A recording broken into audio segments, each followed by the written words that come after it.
Wall Street, the job creators, gambled our economy into oblivion. But they never paid the price. Remember George Bush?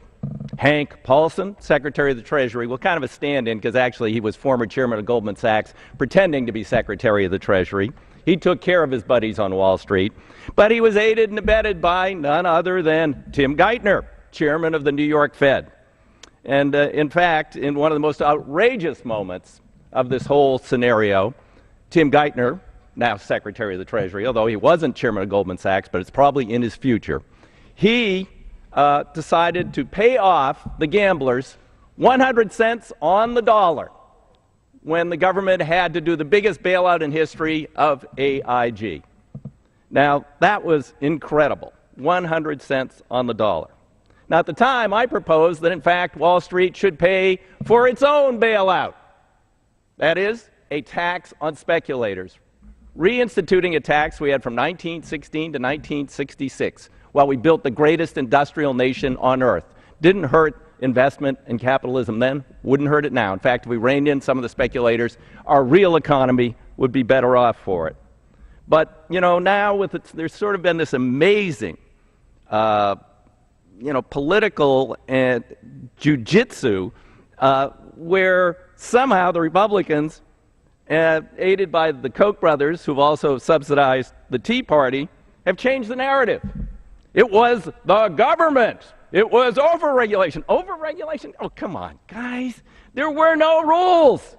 They gambled our economy into oblivion. You cannot pretend. You cannot pretend that this wasn't wild and reckless. But you've changed the narrative. You've took over the House. But now, this fall, something's happening.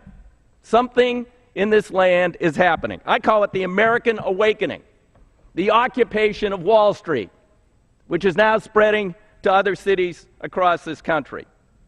You know, they make fun of these young people because they're not totally focused on what they want. But what's happened is their future has been stolen from them. I saw some Fox commentators yesterday morning making fun of them, saying, oh, do you think they got time off from work? Oh, well, they don't have jobs, do they? No, they don't have jobs.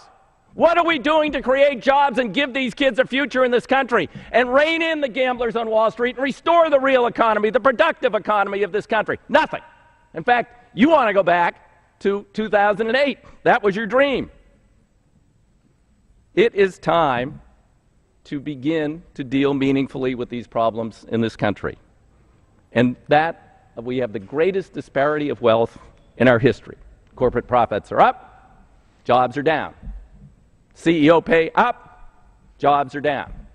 Bonuses on Wall Street, whoa, 6 figures, up, jobs down. It's time to rectify this. And I think the young people and the others who are joining them on Wall Street get it.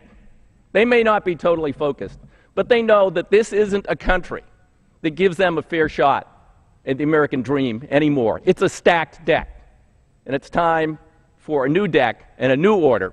Re-regulate the reckless gamblers on Wall Street, rein them in, take steps to rebuild our real economy, give people a future, invest in education, invest in the basics of this country, transportation, infrastructure, and we can be a great nation again. But if we continue down this path, or even if they accelerate us down this path with helping the job creators destroy the economy again, there's no hope.